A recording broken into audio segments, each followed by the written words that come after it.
Episode की शुरुआत में हमें एक यूनिवर्स को दिखाया जाता है जहाँ लोगों के पास साइंस और मैजिक नहीं होता। यहाँ के लोगों के पास डॉगी की एनर्जी होती है जिससे ये कल्टीवेट करते हैं और मेडिटेट करके अपनी पावर को बढ़ाते हैं। यहाँ एनर्जी के 10 लेवल होते हैं और इन 10 लेवल के अलग अलग नाम है जिसके बारे में हमें आगे पता चलेगा। इसके अंदर हम जियान नाम के एक लड़के को देखते हैं और वो कुछ आदमियों के संग एक टार के आगे खड़ा था। असल में ये टार कल्टीवेटर की लेवल पता लगाता है और यहाँ सब अपनी लेवल चेक करने आए थे। ये कहानी जियान नाम के लड़के की है जो जब 10 साल का था तो तब वो बहुत बड़ा जीनियस था। हर तरफ उसके चर्चे होते थे, लेकिन जैसे जैसे समय बीतता गया उसकी शक्तियाँ कम होती गई और आज की डेट में वो बहुत कमजोर हो गया है। उसकी लेवल सिर्फ 3 है और अब सब उसका मजाक उड़ाते हैं। जियान जियाओ क्लैन से ताल्लुक रखता है। जियाओ क्लैन का एक दुश्मन क्लैन है और उस दुश्मन क्लैन का नाम जियाली हाउस है। जियाली भी इतना बुरा है कि वो जियाओ क्लैन की मार्केट को भी अपनी मार्केट में तब्दील करना चाहता है। वो हमेशा जियाओ फैमिली के मार्केट में हेरा फेरी करता है, लेकिन एक दिन उसको ये पता चलता है कि जियान की शादी नैन रैन से होने वाली है और ये सुनकर वो काफी ज्यादा डर जाता है, क्योंकि अगर नैन रैन की सेक्ट जिसका नाम युद्ध सेक्ट है अगर उसका साथ जियान को प्राप्त हो गया तो जियाओ क्लैन बहुत बड़ी क्लैन बन जाएगी। वो बहुत ज्यादा डर रहा था, लेकिन एक दिन वहाँ उनके पास नैन रैन खुद आ जाती है और नैन रैन इस रिश्ते को तोड़ डालती है।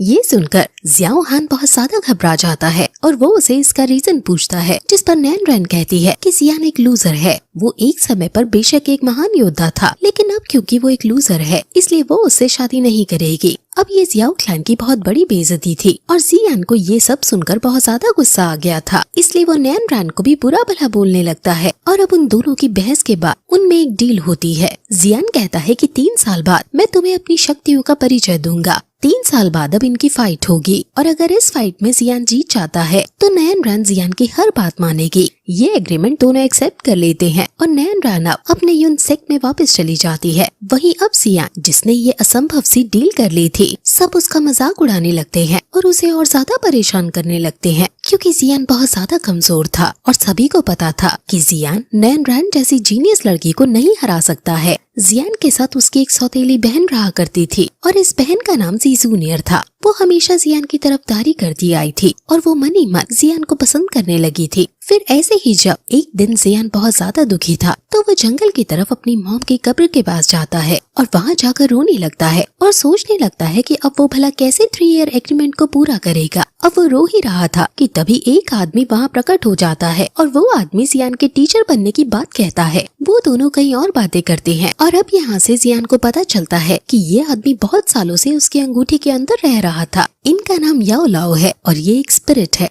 इनको जिंदा रहने के लिए सोल पार की जरूरत होती है और ये जियान की बॉडी से सोल पार खींच रहे थे, जिस वजह से जियान कमजोर होता जा रहा था। अब जियान को गुस्सा तो आता है, लेकिन वो अब कर भी क्या सकता था, इसलिए वो अब इनको अपना टीचर बना लेता है और याओ लाओ अब जियान की ट्रेनिंग स्टार्ट करते हैं। वो जियान को कुछ सोल पार को बूस्ट करने के लिए इंग्रेडिएंट्स लाने को कहते हैं, लेकिन ये इंग्रेडिएंट्स बहुत ज्यादा महंगे थे। लेकिन जी जूनियर जियान को इंग्रेडिएंट्स लाने के पैसे दे देती है और अब दोनों इंग्रेडिएंट्स खरीदने लगते हैं। लेकिन इस बीच जियाली बी के आदमी उन्हें घेर लेते हैं। वो आदमी जियान पर हमला करते हैं, लेकिन जी जूनियर जियान को बचा लेती है। जी जूनियर एक अच्छी फाइटर थी और उसकी लेवल भी काफी ज्यादा थी। वहीं जियाली बी का बेटा जिसका नाम जी लियाओ है, वो वहाँ आकर जियान को बुरा भला बोलकर जी जूनियर को भी गंदी नजरों से देखने लगता है। लेकिन अब वहाँ तभी जियाओ क्लैन के सैनिक आ रहे थे, इसलिए जिया लियाओ वहाँ से भाग निकलता है। अब बेशक ये लोग बच गए थे, लेकिन जियान खुद अपनी रक्षा नहीं कर पाया था, जिस वजह से अब वो स्ट्रांग होने का दृढ़ निश्चय कर लेता है और अब वो अपने मास्टर के पास जाकर उन इंग्रेडिएंट्स की मदद से मेडिसिन बनाता है और उनको लेता है। अब जियान सबसे पहले फायर और वाटर को कंट्रोल करना सीखता है। याओ लाओ एक अच्छे टीचर थे और वो जियान को अलग अलग मार्शल आर्ट्स की अलग अलग फॉर्म सिखाने लगते हैं और थोड़ी देर बाद उन इंग्रेडिएंट्स की मदद से जियान अब फाइनली लेवल 4 पर पहुंच जाता है। अब उसे लेवल 5 पर पहुंचना था, इसलिए मास्टर उसे जंगल में ले जाकर बहुत हार्ड ट्रेनिंग करवाता है और फिर उसे फिर से इंग्रेडिएंट्स की लिस्ट देते हैं और कहते हैं कि तुम्हें ये सब इंग्रेडिएंट्स भी लाने होंगे। अब जियान को पैसे की भी जरूरत थी, इसलिए वो ऑक्शन हाउस में जाकर अपनी कुछ बनाई हुई चीजों की बोली लगाने का डिसाइड करता है। ध्यान देने वाली बात ये है कि जियान मार्शल आर्ट्स के साथ साथ एल्केमी भी सीख रहा था और उसके मास्टर ने उसे अलग अलग दवाइयाँ बनानी भी सिखाई होती है। जियान ने स्पिरिट एलिक्सर्स नाम की दवाई बनाई होती है और ये कल्टीवेट करने की स्पीड को तेज कर देती है। जियान ऑक्शन हाउस में जाकर ऑक्शन हाउस की हेड, जिसका नाम याफी है, उसको इसकी क्वालिटी चेक करवाता है और अब फिर उसकी बोली लगने लगती है। स्पिरिट एलिक्सर्स बहुत ज्यादा खास थे और इस बोली के अंदर सभी पैट्रियट्स आए थे और वो दाम बढ़ाकर इसे खरीद रहे थे, लेकिन अंत में जियान ही स्पिरिट एलिक्सर्स को खरीद लेता है। वो बहुत बड़ी रकम देता है और अब जियान के पास पैसों की कोई कमी नहीं थी और फिर ये एपिसोड यही खत्म हो जाता है।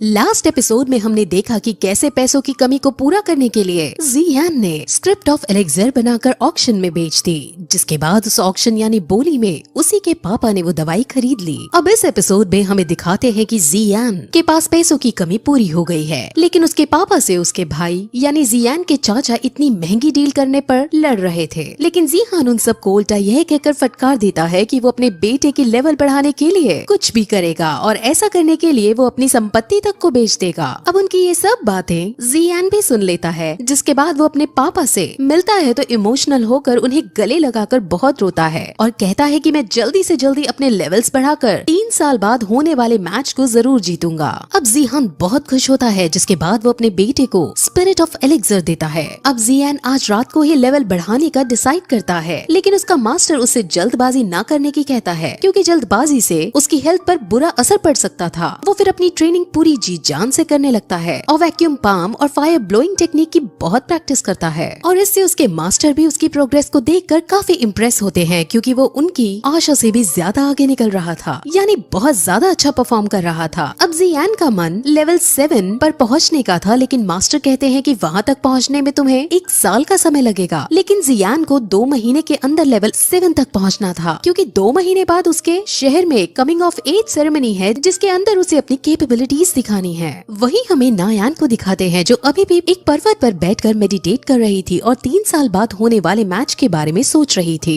वहीं फिर जियान को प्रैक्टिस करते हुए 1 महीना बीत जाता है, जिसके बाद उसकी बहन उससे सुबह सुबह बुलाने आती है, जिसके बाद वो दोनों उस टावर के पास जाते हैं जहाँ सब अपना लेवल चेक करते थे। पहले जी जूनियर अपना लेवल चेक करती है, जिसमें उसका लेवल 9 था, लेकिन जब जियान अपना लेवल चेक करने जाता है तो हमेशा की तरह सब उसका काफी मजाक उड़ाते हैं, लेकिन फिर जियान लेवल चेक करने जाता है, जिसके अंदर वो अपना लेवल 7 पाता है। असल में इस 1 महीने में उसने अपने मास्टर की मदद से नॉर्मल से काफी ज्यादा हार्ड ट्रेनिंग की थी और पानी को भी अपनी प्रोड्यूस की हुई फ्लेम से उड़ाने की ताकत प्राप्त कर ली थी, जिसकी वजह से उसका लेवल 7 पर पहुंच गया था। अब जियान वैक्यूम पाम और फायर प्रोड्यूस करने में एक्सपर्ट हो चुका था। अब ये देखकर सब काफी शौक होते हैं और उसकी तारीफ करने लगते हैं। वहाँ एक लड़की जिसका नाम जीमाई है, वो भी अब जियान के साथ मिलकर प्रैक्टिस करना चाहती थी, जिसके बारे में वो जियान से पूछती भी है, लेकिन जी जूनियर उसे साफ मना कर देती है। अब जियान के पापा यानी जिहान की भी काफी तारीफ होने लगती है। वहीं दूसरी तरफ ये खबर जियाली भी हाउस के हेड तक पहुंचती है, जहां वो काफी ज्यादा उफान जाता है, लेकिन फिर उसका बेटा उसको इविल स्माइल देता हुआ एक प्लान बताता है कि 1 महीने बाद कमिंग ऑफ एज सेरेमनी जाएंगे और उसके अंदर में उसकी कमजोरी का पता लगा लेंगे और उसको आसानी से हराने में सक्षम हो जाएंगे। वहीं फिर 1 महीने बाद अब सेरेमनी स्टार्ट होती है, जिसके अंदर जियान को रिंग के अंदर बुलाया जाता है और अनाउंसमेंट की जाती है कि कोई भी जिसका लेवल 9 या 9 से नीचे हो वो जियान को चुनौती दे सकता है, जिस पर अब जीनिंग उसके सामने आता है और उससे लड़ने लगता है। जीनिंग वही है जो हमेशा से जियान को परेशान करता था और जिसके पिछले एपिसोड में जी जूनियर से ट्रेनिंग फाइट भी हो रही थी। अब उन दोनों में लड़ाई शुरू होती है, जिसमें पहले जियान दोगले ही करता है, लेकिन फिर अब उस पर अटैक करना शुरू करता है, जिसके बाद वो फायर ब्लोइंग टेक्निक का यूज कर उस पर एक ही अटैक करता है और उसी से जीनिंग हार जाता है। अब जीनिंग को बहुत गुस्सा आता है, क्योंकि लेवल 8 होने के बावजूद वो लेवल 7 वाले से हार गया था, लेकिन अब इस मैच में जियान ने क्योंकि अपनी फुल स्ट्रेंथ का प्रदर्शन दिया था और स्पिरिट ऑफ एलेक्सर भी अब अपना असर दिखाना शुरू कर गई थी, इसीलिए अब उसका लेवल वही 7 से 8 पर पहुंच जाता है, यानी वो अब लेवल 8 का योद्धा बन जाता है। जिसके बाद जीनिंग गुस्से में आप पीछे से उस पर वार करने आता है, लेकिन जियान इस बार फायर ब्लोइंग और वैक्यूम पंप दोनों का एक साथ यूज करते हुए उसे बहुत दूर फेंक देता है, जिससे वो बहुत घायल हो जाता है। वहीं जिया लीबी भी मौजूद था, जहां वो अब अपने इविल प्लान को अंजाम देता है और उसे चुपके से एक हाईली कल्टिवेटेड मेडिसिन दे देता है, जिससे वो इंस्टेंट बहुत ज्यादा शक्तिशाली बन जाता है, यानी उसकी स्ट्रेंथ काफी ज्यादा बढ़ जाती है। सभी लोग उसको देख समझ जाते हैं कि इसने ऐसी दवाई खाई है जो उनके शहर में बैन है। वो उसको रोकने की भी कोशिश करते हैं, लेकिन जीनिंग के ऊपर गुस्सा सवार था, जिसके बाद वो सीधे जियान को मारने उसके पीछे दौड़ता है, लेकिन जियान उससे नहीं डरता और वो काउंटर अटैक करता है जिसमें वो जीनिंग की हड्डी पसली तोड़ देता है। अब मैच बैन किया जाता है जहाँ जीनिंग का फादर उसके पास आकर उसका हाथ चेक करता है। उसका एक हाथ बुरी तरह से टूट गया था, जिस पर वो जियान को फटकारता है, उसे एक क्रूअल आदमी बताता है। लेकिन वहाँ जी क्लैन के और भी लोग अब आते हैं जहाँ वो जीनिंग की ही गलती बताते हैं, क्योंकि जो मेडिसिन उसने खाई थी वो उनके शहर में बैन थी और अब उसको वो 3 महीने के लिए जेल में डाल देते हैं और जियान को विनर घोषित कर दिया जाता है। जीनिंग जीनान के चाचा का बेटा था, यानी उसका ही भतीजा था। वहाँ पर याफी भी मौजूद थी और वो भी जियान को देखकर काफी ज्यादा शॉक हो गई थी। वहीं सब अब अपने अपने क्लैन में लौट जाते हैं, जहाँ जियाली भी काफी ज्यादा आग बबूला हो रखा था, क्योंकि एक साल में लेवल 8 तक पहुँचने वाला इंसान उसने पहले कभी नहीं देखा था। असल में जियान की ताकत डे बाय डे बढ़ती जा रही थी, जिस वजह से जी क्लैन मजबूत हो रहा था और अगर ऐसा ही चलता रहा तो अगर उसकी शादी 3 साल बाद ना भी हो पाई तब भी जियान इतना शक्तिशाली होगा कि वो अकेले ही सभी क्लैंस पर डोमिनेट कर पाएगा। इसलिए उन सभी को जियान से डर लगने लगा था। लेकिन अब भी उसका बेटा फिर से उन्हें चिंता न करने की कहता है और उन्हें एक आदमी से मिलवाता है। उस आदमी का नाम लियू जी है और वो हालांकि बहुत अय्याश किस्म का आदमी है, लेकिन जियाली बी की अगर कोई मदद कर सकता था तो वो ही आदमी था। जियाली बी उससे जी क्लैन को डिस्ट्रॉय करने में मदद मांगता है, जिस पर वो मान जाता है, लेकिन अपनी एक शर्त रखता है कि अगर वो उससे ऑक्शन हाउस की इंचार्ज या फाई को लाकर उसे देगा, यानी लियू जी को या फाई के साथ अय्याशी करने का मौका मिलेगा, तभी वो जियाली बी की मदद कर देगा। अब जियाली बी के पास और कोई चारा नहीं था, इसलिए वो मान जाता है। वहीं हमें फिर जियान को दिखाते हैं जो बाजार में घूमते हुए अपनी बहन के साथ कई तरह की और टेक्निक पर डिस्कस कर रहा था, लेकिन वहाँ वो अपने आसपास ये नोटिस करते हैं कि आज की मार्केट अलग है। वहाँ जब वो इसका पता लगाने की कोशिश करते हैं तो उन्हें पता चलता है कि जियाली बी हाउस ने मार्केट को खरीद कर उनका दाम सस्ता कर दिया है, जिसकी वजह से जी क्लैन की मार्केट पूरी तरह से बंद होने के कागार पर आ गई है। जिस पर अब जियान इसका कोई ना कोई सोल्यूशन निकालने का डिसाइड करता है और ऑक्शन हाउस में जाकर याफी से मिलता है, जहाँ वो उसे एक मेडिसिन फॉर्मूला देता है। वो मेडिसिन फॉर्मूला ब्लीडिंग वुंड्स को क्लॉट करने का था। असल में जिस चीज से जियाली बी ने मार्केट को अपने अंडर कर लिया था वो एक रेजिनुएशन पाउडर था, जिसका दाम बहुत सस्ता और असर बहुत तगड़ा वाला था। इसके लिए जियान भेस बदलकर रीजेनुएशन पाउडर से भी अच्छी मेडिसिन का फॉर्मूला ऑक्शन हाउस में लेकर लाया था, ताकि वो यहाँ इसको बनाने के इंग्रेडिएंट्स हासिल कर सके और जी क्लैन फिर से अपनी मार्केट हासिल कर सके। अब याफी उसको इस मेडिसिन को बनाने के लिए इंग्रेडिएंट्स देने से मना कर देता है, क्योंकि वो जियाली बी के साथ किसी तरह का पंगा नहीं लेना चाहती थी। वो बात कर ही रही होती है कि अचानक वहाँ बहुत सारे सैनिक आकर उन पर हमला करने लगते हैं, लेकिन जियान उन सबको अपने एक ही हाथ से वैक्यूम पंप टेक्निक का यूज करते हुए सबको मारकर सबको हरा देता है। अब याफी एक सैनिक से पूछती है कि तुम्हें किसने और क्यों भेजा है, जिस पर सैनिक बता देता है कि उसको लियू जी ने तुमको किडनैप करने के लिए भेजा है ताकि वो तुम्हारे साथ अय्याशी कर सके। अब ये सुन याफी को काफी गुस्सा आता है और वो सैनिक को चांटे मार मार कर भगा देती है और जियान का धन्यवाद करती है। वो उससे काफी ज्यादा इम्प्रेस हो जाती है, जिसके बाद वो उससे सारे इंग्रेडिएंट्स दे देती है, जिस पर अब जियान इन सभी को जी क्लैन को देने को कहता है। याफी पूछती भी है कि तुम्हारे जी क्लैन के साथ क्या संबंध है और तुम कौन हो, जिस पर अब जियान अपना मास्क हटाकर उसे अपना फेस दिखा देता है और उसको देखकर याफी बहुत ज्यादा खुश होती है, क्योंकि वो पहले से ही उसकी फाइटिंग स्किल्स से इम्प्रेस रहती थी। वहीं जियाली बी लीजी की इस हरकत पर बहुत गुस्सा होता है, क्योंकि उसे डर था कि अब उसका ऑक्शन हाउस में एंट्री बंद ना हो जाए, लेकिन उसका बेटा बताता है कि उसने हमारी एंट्री बंद नहीं की, लेकिन हमारे खरीदे जाने वाली चीजों के दाम 5 गुना ज्यादा बढ़ा दिए हैं। वहीं अब जी क्लैन के सभी बड़े लोग ऑक्शन हाउस में कुछ ऐसा सामान ढूंढने का प्लान बना रहे थे जिससे वो रीजेनुएशन पाउडर को टक्कर दे सके, कि तभी वहाँ याफी उन सभी इंग्रेडिएंट्स को लेकर उनके महल के अंदर आती है, जहाँ वो उन्हें इन सभी इंग्रेडिएंट्स को देने की बात कहती है। जी क्लैन के पास में पैसे नहीं थे कि वो ये सब खरीद सके, लेकिन याफी उन्हें बताती है कि ये अब इन ओल्ड मास्टर का गिफ्ट है जो तुम्हें वो देना चाहते हैं। अब फिर उनके सामने ओल्ड मास्टर आते हैं, यानी जी यान भेस बदलकर वहाँ आता है और वैक्यूम पंप की मदद से वो उन इंग्रेडिएंट्स का यूज करके वही उन सभी के सामने मेडिसिन बनाने लगता है, जिसके बाद मेडिसिन तैयार हो जाती है और वो कहता है कि इस मेडिसिन से ब्लीडिंग वुंड बहुत जल्दी क्लॉट होने लगेंगे और रिजेनुएटिंग पाउडर इसके सामने कहीं खड़ा भी नहीं हो पाएगा। अब जी क्लैन इतने बड़े गिफ्ट को हासिल ऐसे ही नहीं कर सकते थे और वो मना भी करते हैं, लेकिन ओल्ड मास्टर कहता है कि ये सब मैं तुम्हारे बेटे जी यान की फाइटिंग स्किल्स को देखकर यानी उससे इम्प्रेस होकर दे रहा हूँ। और ये सब कहकर याफी और ओल्ड मास्टर दोनों वहाँ से चले जाते हैं। याफी रास्ते में उसे समझाती भी है कि जियाली बी से तुम्हें थोड़ा बचकर रहना पड़ेगा, लेकिन लेकिन जियालीबी से कोई डर नहीं था और फिर ये एपिसोड यही खत्म हो जाता है। जैसा कि लास्ट एपिसोड में हमने देखा कि जी क्लैन के पास अब रीजेन्युएशन मेडिसिन से भी ताकतवर ब्लड क्लॉटिंग पाउडर आ चुका था और अब जी क्लैन इस पाउडर को मार्केट में भी उतार देती है। जियालीबी हाउस अपनी रीजेन्युएशन मेडिसिन को दाम बढ़ा कर बेच रही थी, लेकिन अब ब्लड क्लॉटिंग पाउडर के आने से जियालीबी के एग्जिस्टिंग कस्टमर्स भी उसके हाथ से जाने लगे थे और अब जियालीबी की मार्केट पूरी तरह से तबाह होने लग गई। वहीं जियालीबी के पास जब ये बात पहुंचती है तो वो हर बार की तरह इस बार भी बहुत गुस्सा होता है और अब उसे ये भी पता चलता है कि यावी ने जियालीबी के फ्यूचर में होने वाली डील्स भी तोड़ दी हैं। अब उसे लियूजी के ऊपर काफी गुस्सा आता है क्योंकि असल में ये सब लियूजी की ही लापरवाही की वजह से हुआ था। वहीं जी क्लैन के अंदर जीनिंग को दिखाते हैं जिसको उसके पापा हील करने की कोशिश कर रहे थे। उसके पास उसकी बहन जियू नाम की लड़की आती है। जियू भी अपने भाई जीनिंग से काफी प्यार करती थी और अपने भाई की इस हालत को देख उसके मन में अब जियान के लिए गुस्सा छा गया था।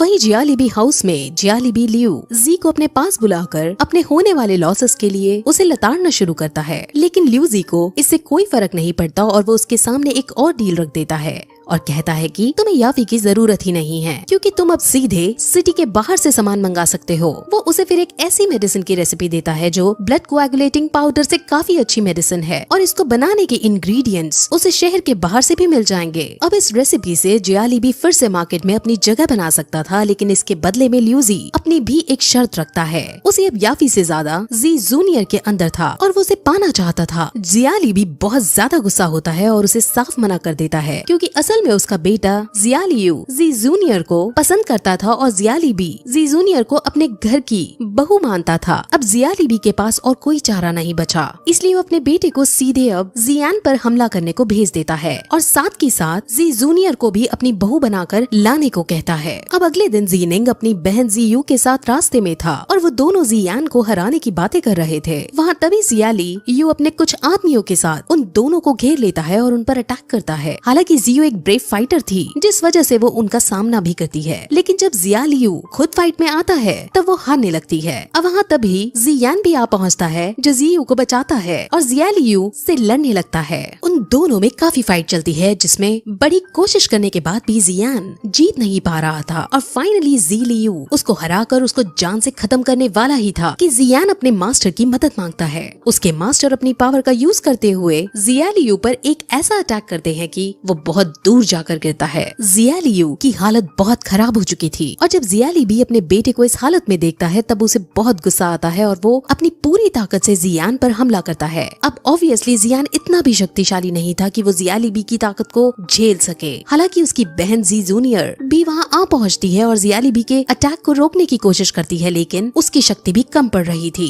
वो दोनों मरने ही वाले होते हैं कि वहाँ जी हाना पहुँचता है और वो फ्यूरियस टाइगर की पावर को यूज करता है जिससे वो जियालीबी के अटैक को रोकता है और उस पर फिर अपनी एनर्जी छोड़ता है। जियालीबी मरने ही वाला होता है कि तभी जियालीनू नाम का एक वॉरियर आकर एक ही वॉर में उसकी एनर्जी को रोक देता है और इस तरह जियालीबी बच जाता है और अपने बेटे का उसे जल्द से जल्द इलाज कराना था, इसलिए वो तुरंत अपने आदमियों को लेकर वहाँ से चला जाता है। असल में जियालीनू जियाली हाउस का सेकंड एल्डर सन है और वो उनके परिवर्तन का सबसे ताकतवर योद्धा है। जी क्लैन को भी अब जियाली हाउस की ताकत का अच्छे से पता चल गया था और अब उन्हें ये भी पता चलता है कि जियाली हाउस लियूजी की मदद से हमारी मेडिसिन से भी ज्यादा शक्तिशाली मेडिसिन बना रहे हैं। उस मेडिसिन का नाम हुईतियानगाओ है। अब जी जूनियर लियूजी के बारे में सुन उसको जान से मारने का डिसाइड करती है क्योंकि वो उनके परिवार के लिए बड़ी मुसीबत हो सकता था। वही जियाली भी अब टेंशन में आ रहा था, लेकिन उसका बेटा उसके पास आकर फिर कहता है कि अब आज की फाइट के बाद जियान और ज्यादा शक्तिशाली हो गया था, जिस वजह से अब हमें भी मजबूत होने के लिए लियूजी की मदद लेनी ही पड़ेगी। यानी अब जियालियू जीतने के लिए अपने होने वाली वाइफ जी जूनियर को सैक्रिफाइस करने के लिए रेडी हो गया था। जियालीबी को ये सुनकर दुख होता है, लेकिन वो भी अब कुछ नहीं कर सकता था। वहीं अब जियान भी लियूजी से होने वाले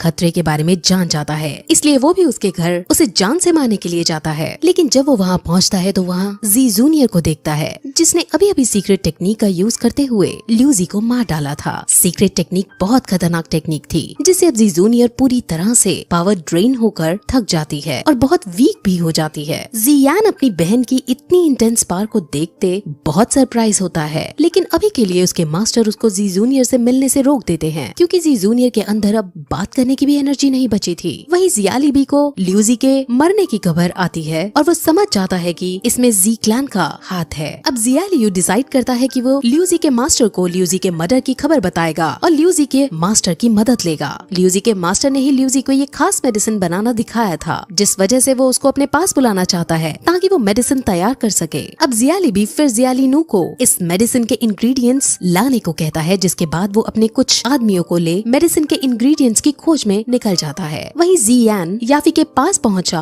है और उसे सारी बात बताता है कि वो लोग हुई तियान गाओ नाम की मेडिसिन बना रहे हैं और उसके लिए इंग्रेडिएंट्स ढूंढ रहे हैं। जियान फिर ये भी पूछता है कि वो तुम्हारे पास आए थे क्या इसकी मेडिसिन लेने, जिस पर याफी मना कर देता है, लेकिन फिर उसे मैप में एक जगह दिखाती है और कहती है कि इस जगह पर इस मेडिसिन के इंग्रेडिएंट्स मिलते हैं और वो जरूर यहीं गया होगा। अब जियान समझ जाता है कि अब उसे उसी लोकेशन पर उसे रोकने जाना होगा, इसलिए वो अपने पापा से वहाँ जाने की बात करता है और उसके पापा उसे मोटिवेट करते हैं वहाँ जाने के लिए, विदा कर देते हैं और जियान अकेले ही जंगल के रास्ते होते हुए मैजिकल बीस्ट माउंटेन पर जाने लगता है। वहाँ आगे बढ़ते वक्त उसे कई तरह की खतरनाक जानवर दिखते हैं, जिसको देख उसके मास्टर उसे समझाते हैं कि इनमें से कुछ लेवल 1 के मॉन्स्टर और लेवल 2 या 3 के मॉन्स्टर से उसको खतरा है, इसलिए वो उसको एक हेवी स्वॉर्ड देते हैं और उसे फिर चलाना सिखाते हैं। शुरू के कुछ दिनों तक तो वो स्वॉर्ड को उठा भी नहीं पाता, लेकिन जैसे जैसे दिन बीतते जाते हैं वो स्वॉर्ड चलाने में एक्सपर्ट हो जाता है। फिर एक दिन प्रैक्टिस करते हुए उसे एक लड़की की चीख सुनाई देती है। उस लड़की का एप्स पीछा कर रहे थे और एप्स लड़कियों का शिकार बनाकर उनका रेप किया करते थे। उसके मास्टर तुरंत उसे उस लड़की को बचाने के कहते हैं और वो लड़की को बचाने जाता है। वो सभी एप्स को अपनी फाइटिंग से मार लड़की को बचा लेता है। उसे पता चलता है कि लड़की का नाम जियान है और वो एक मेडिकल एक्सपर्ट है। वो अपने ग्रुप के साथ हर्ब्स ढूंढने आई थी, लेकिन यहाँ वो सबसे बिछुड़ गई थी क्योंकि वो एक मेडिकल एक्सपर्ट है जो यहाँ हर्ब्स ढूंढ रही थी। इसीलिए जियान उससे जिया लिबी के मेंबर्स के बारे में पूछता है कि क्या तुमने यहाँ देखा है, जिस पर वो हाँ कर देती है और कहती है कि वो जब ही उनके बारे में बताएगी जब वो उससे अपने ग्रुप के पास वापस छोड़ आएगा। जियान मान जाता है और वो दोनों उसके ग्रुप को ढूंढने लगते हैं। वहाँ उन्हें फिर से किसी आदमी के चिल्लाने की आवाज आती है और वो दोनों वहाँ जाकर देखते हैं कि वो उसी लड़की का ग्रुप था। वहाँ पर भी अब कुछ मॉन्स्टर्स ने अटैक कर दिया था। जियान उनकी मदद करने जाता है और मॉन्स्टर्स से लड़ता है। वो दोनों मॉन्स्टर्स को मार डालता है और बाकी फिर खुद वहाँ से भाग जाते हैं। उसे अपने मास्टर से पता चलता है कि इन मॉन्स्टर्स के अंदर एक कोर होता है जिसकी बाजार में बड़ी कीमत होती है। वो तुरंत उस मॉन्स्टर की खोपड़ी चीर कर वो कोर निकाल देता है। ये देख जियान उसे कहती है कि तुम हमारे साथ मिल हमारे ग्रुप की मदद करो, तुम मॉन्स्टर्स को ऐसे ही मारना और कोर हासिल करके हम तुम्हें अच्छी कीमत दिला देंगे। लेकिन जियान उसे मना कर देता है क्योंकि उसे जिया लिबी के मेंबर्स को रोकना था। वो अब उससे उनकी लोकेशन पूछता है, जिस पर वो अब भी लोकेशन नहीं बताती है और कहती है कि जो हमारे ग्रुप का लीडर मुली है वो बहुत बुरा है, मुझे उस पर बहुत शक है और मैं अभी सेफ नहीं हूँ, इसलिए जब तुम्हें मुझे सेफली मेरे विलेज तक पहुँचा दोगे तभी मैं लोकेशन बताऊंगी। अब जियान ऐसा नहीं करना चाहता था, लेकिन जियान की मासूमियत को देख और अपने मास्टर के समझाने पर वो मान जाता है। अब आज के लिए वो उनके ग्रुप के साथ ट्रैवल करता है, जहाँ जियान का मास्टर उसे अलग अलग हर्ब्स के बारे में जानकारी देता है और उसे मेडिसिन के बारे में सिखाता है। वहीं उसकी मूली से भी बातें होती हैं, जहाँ मूली उसे अपने ग्रुप का लीडर बनाने का ऑफर देता है, लेकिन जियान थैंक्स कहकर इस ऑफर को ठुकरा देता है। मूली से बातचीत के बाद उसे मूली एक साधारण इनोसेंट आदमी ही लगता है। कुछ देर बाद जियान से मिलता है, जहाँ वो उसे एक गुफा की तरफ इशारा करते हुए बताती है कि इसके अंदर खजाना है और फिर जियान की उसको निकालने में मदद मांगती है। जियान खजाने के बदले उससे उनकी लोकेशन का पता मांगता है, जिस पर जियान मान जाती है। गुफा जिस पहाड़ पर वो थे उस पहाड़ के नीचे वाले पहाड़ी पर थी, लेकिन जियान अब ज्यादा देरी न करते हुए जियान को पकड़ उसके साथ खुद नीचे कूद जाता है और फिर यही ये एपिसोड खत्म हो जाता है।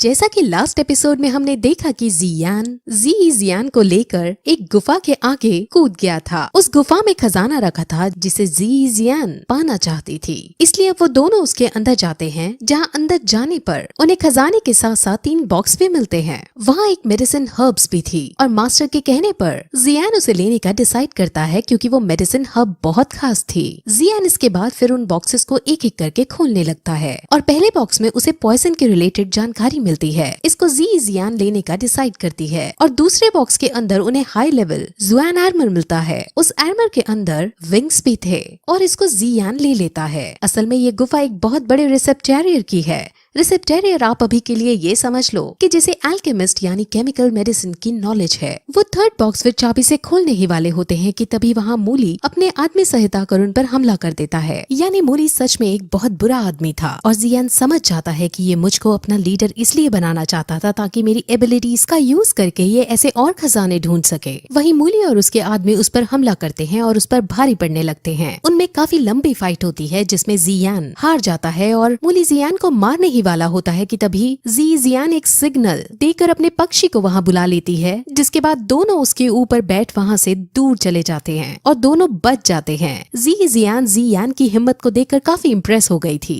वो उसको एक लेटर और एक मैप देकर अपने गांव वापस चली जाती है। उस लेटर के अंदर जियालिनू के आदमियों के बारे में लिखा था कि वो इस वक्त कहाँ हो सकते हैं और मैप के अंदर उसकी लोकेशन भी मार्क थी। यानी जियान सच में एक अच्छी लड़की थी और उसने अपना वायदा निभाया था। अब जियान फिर मेडिटेट करता है और उसने जो हर्ब्स केव से इकट्ठे किए थे उनकी दवाई बनाकर खाता है, जिससे थोड़ी देर बाद उसका लेवल 10 पर अपग्रेड हो जाता है। वो बहुत खुश होता है, लेकिन उसके मास्टर ज्यादा खुश ना होने के लिए कहते हैं क्योंकि वो लेवल 10 के सेकंड स्टार पर ही था। असल में हर लेवल के अंदर भी सब लेवल्स होते हैं जिसे स्टार्स कहा जाता है।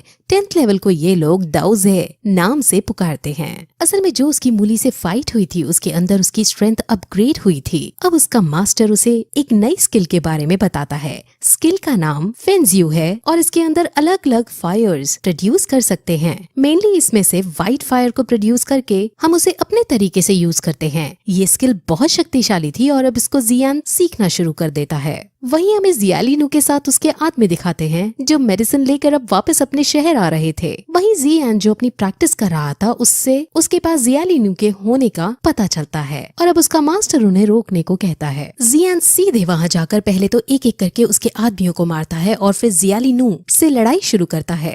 जियान फेंजियो टेक्निक का यूज करते हुए व्हाइट फ्लेम प्रोड्यूस करके उसे वहीं खाई से नीचे गिरा देता है, जिसके बाद उसकी ऑन द स्पॉट मृत्यु हो जाती है। जियान उसके सारे इंग्रेडिएंट्स को डिस्ट्रॉय करके उसके रथ को वापस भेज देता है। रथ वापस जियालिबी हाउस के अंदर पहुंचता है और सारथी उसे बताता है कि एक आदमी जिसने अपना मुंह छुपाया हुआ था उसने जियालिनू को मारकर सारे इंग्रेडिएंट्स डिस्ट्रॉय कर दिए। अब जियालिबी बहुत बुरी तरह टूट जाता है क्योंकि वो बार बार हारता जा रहा था। सारथी जब ये बताता है कि उसने व्हाइट फ्लेम का यूज किया तब जियालियाओ समझ जाता है कि ये जरूर जियान था, क्योंकि जब जियान ने जियालियाओ को घायल किया था तब भी व्हाइट फ्लेम ही निकाली थी। अब जियालिबी ने जो इंग्रेडिएंट्स खरीदे थे वो बहुत महंगे थे और वो सब डिस्ट्रॉय ही हो चुके थे, जिस वजह से अब जियालिबी पूरी तरह से कंगाल हो चुका था और उस पर अब बहुत सारा कर्जा आ चुका था। वो मार्केट से भी अपने सारे पैसे उठा लेता है और अपनी सारी जमीन भी बेचने को कहता है, जिससे अब उसका साम्राज्य पूरी तरह से टूटने लगता है। वहीं अब जियान अपने घर वापस लौट आता है और उसके पापा जियालिबी हाउस के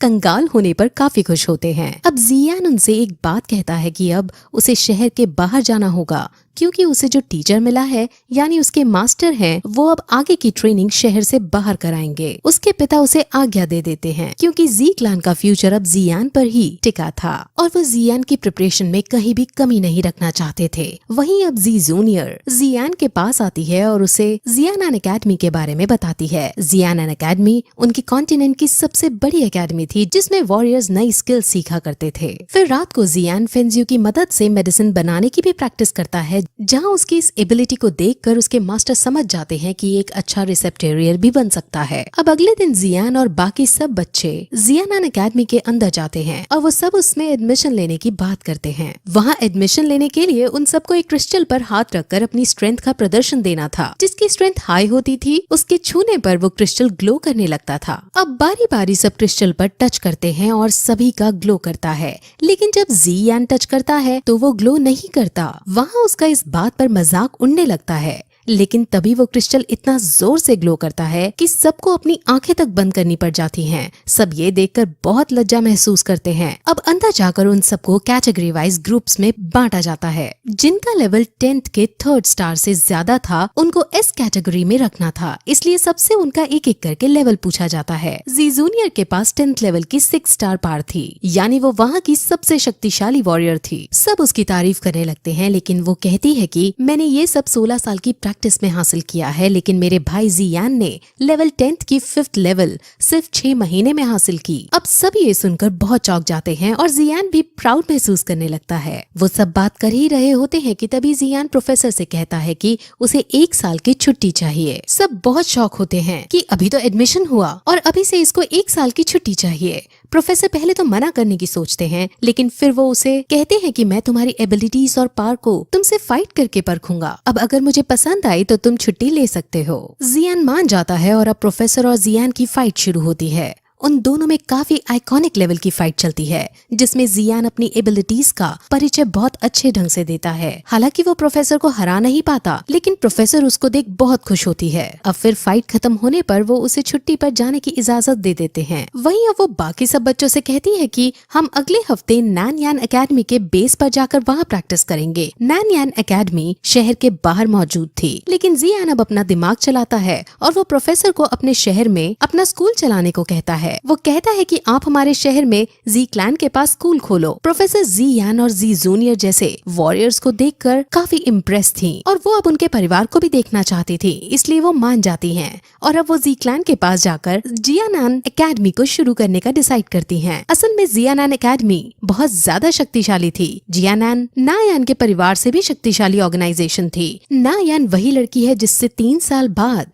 जियान की फाइट होने वाली है। अब फिर जी क्लैन के अंदर प्रोफेसर और बाकी सब आते हैं और अब वहाँ जिहान भी जियानान एकेडमी को अपने क्लैन में खुला देखकर बहुत खुश होता है और वो अपने बेटे की तारीफ करता है। वहीं जियान एक अजनबी शख्स को नोटिस करता है जो उस भीड़ में था। वहाँ फिर जी जूनियर जियान के पास आकर उससे नॉर्मल बात करने की कोशिश करने लगती है, लेकिन जिहान जी जूनियर को देखकर थोड़ा इरिटेट वाले मूड में आता है और उससे कहता है कि मुझे अपने बेटे से बात करनी है, तुम यहाँ से चली जाओ। जियान को समझ नहीं आता कि उसके पापा ने ऐसा क्यों किया, लेकिन जी जूनियर के चले जाने के बाद जिहान उससे एक बात बताते हैं। ये बात क्या थी हमें आगे पता चलेगा। फिर थोड़ी देर बाद हमें जियालीबी हाउस के अंदर जियालीबी को दिखाते हैं, जिसने ल्यूजी के मास्टर को बुलाया था और वो उससे अपने स्टूडेंट की मृत्यु का बदला लेने के लिए उसे उकसाने लगता है, लेकिन मास्टर जियालीबी से साफ मना कर देता है क्योंकि जो अजनबी शख्स जियाहू ब्यान को भीड़ में दिखा था वो मास्टर ही था। मास्टर ने जान लिया था कि जियानान एकेडमी जी क्लैन के अंदर खुल रही है, जिससे जी क्लैन इतना शक्तिशाली है कि उसे वो नहीं जीत पाएगा।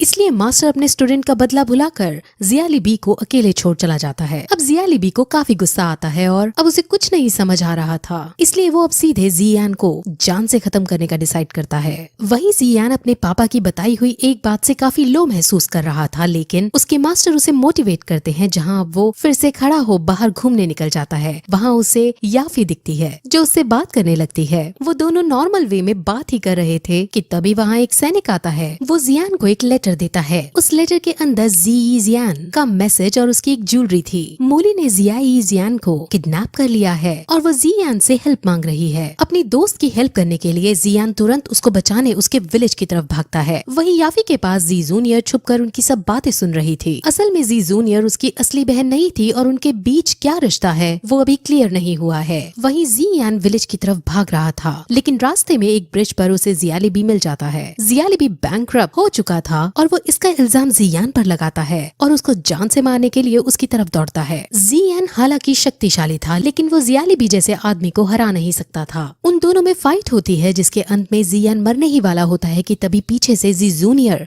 वहाँ आकर जियालीबी को मार डालती है और जियान को बचा लेती है। लेकिन तभी वहाँ का ब्रिज टूटने लगता है और वो दोनों नीचे गिरने लगते हैं। वो गिरने ही जा रहे थे, लेकिन तभी जियान पर्पल विंग्स को खोलता है। उसके पास विंग्स आ जाते हैं और वो जी जूनियर को लेकर एक लंबी उड़ान भरता है। जी जूनियर उसकी इस टेक्निक पर उसकी तारीफ करती है, जिस पर जियान भी उसकी एक ही बार में जियालीबी को मारने की तारीफ करता है। वो दोनों बात ही कर रहे होते हैं कि तभी जियान उदास हो जाता है क्योंकि इसे अपने पापा की कही बात याद आ जाती है। उसके पापा ने उसे कहा था कि जब तुम चाहते थे तब जी जूनियर के डैड उसे यहाँ छोड़ गए थे। जिहान को पता चलता है कि जियान जी जूनियर को पसंद करता है। जी जूनियर के रियल डैड जब उसे यहाँ छोड़कर गए थे तब उनके पास कई डार्क सीक्रेट्स थे। जी जूनियर एक ऐसी लड़की है जिसे समझना थोड़ा मुश्किल है। हालांकि जी जूनियर एक अच्छी लड़की है, लेकिन फिर भी अपने बेटे के लिए जिहान को डर लगा रहता है। अब उड़ते उड़ते जियान ये बात बताने की कोशिश करता है कि उसके डैड ने ये सब कहा, लेकिन जी जूनियर उसको छू कर उसे खुद कहती है कि हाँ, मेरे पास कई सीक्रेट्स हैं जो मैं तुम्हें नहीं बता सकती, लेकिन तुम मेरे साथ इतने समय से रह रहे हो तुम्हें क्या लगता है मैं कैसी लड़की हूँ? जियान हमेशा से जी जूनियर को अच्छा मानता था, इसलिए उसको जी जूनियर पर यकीन था।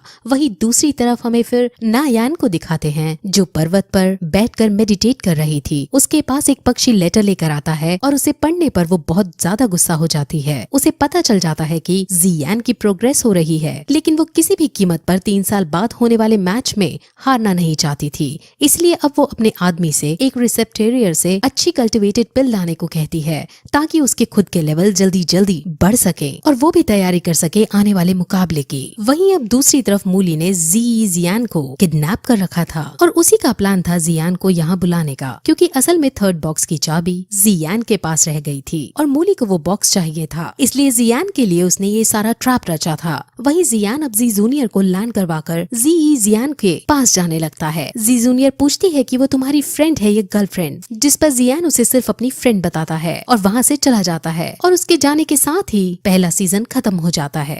जैसा कि हमने लास्ट एपिसोड में देखा कि जियान को बचाने के लिए मूली के पीछे उसके गांव जाने लगा था। असल में वो मर्सेंडरीज अपने आप में एक बहुत बड़ी क्लैन थी जिसका हेड मूशे नाम का एक आदमी था। उसका एक बेटा मूली है जिसने अपने पापा को जियान के बारे में बताया है। जियान के पास थर्ड बॉक्स की चाबी है जिसे मूशे हासिल करना चाहता है और इसीलिए उसने जियान को अपने पास बुलाकर उसे मारकर चाबी हासिल करने का प्लान बनाया है। वहीं जियान को पता चल जाता है कि मूशे ने रास्ते में कई अलग अलग तरह के ट्रैप्स बिछाए हैं, इसलिए जियान 1 महीने के लिए माउंटेन्स के अंदर रहकर ही अपने प्रैक्टिस करने का डिसाइड करता है। वो बहुत इंटेंसली प्रैक्टिस करता है और 1 महीने बाद प्रैक्टिस की वजह से वो अब 6 स्टार्स पर पहुंच जाता है। अब जियान बड़ा हो चुका था और बहुत शक्तिशाली भी। वो तुरंत अब बाहर निकल वॉल्फ मर्सेनरीज को तबाह करने के लिए आगे बढ़ने लगता है। रास्ते में उसे सैनिक मिलते हैं जो असल में जियान को ही ढूंढ रहे थे। सैनिकों को देख जियान वहाँ सोए हुए एक बड़े जंगली जानवर को जगा देता है, जिससे वो जानवर उन सैनिकों को मार डालता है और इसके बाद अपनी शानदार फाइटिंग स्किल से जियान उस जानवर को मार देता है। अब जियान आगे बढ़ता है जहाँ उसे और भी सैनिक मिलते हैं और वो अपनी तलवार से सबको मारता हुआ आगे बढ़ता है। वो अब एक महान योद्धा बन चुका था। फिर एक सैनिक से वो वॉल्फ मर्सेनरीज के बारे में सारी जानकारी ले लेता है, जहाँ उसे पता चलता है कि क्लैन के हेड के 3 बेटे हैं और तीनों महायोद्धा हैं। जियान अब तीनों को एक एक करके हराने का डिसाइड करता है और तीसरा बेटा जिसका नाम ही मिंग है उसके पास जाने लगता है। वहीं वॉल्फ मर्सेनरीज के पास ये खबर पहुंच जाती है कि जियान एक एक करके सबको मार रहा है, लेकिन वो बेफिक्र महसूस करते हैं क्योंकि ही मिंग 8 स्टार्स का वॉरियर था।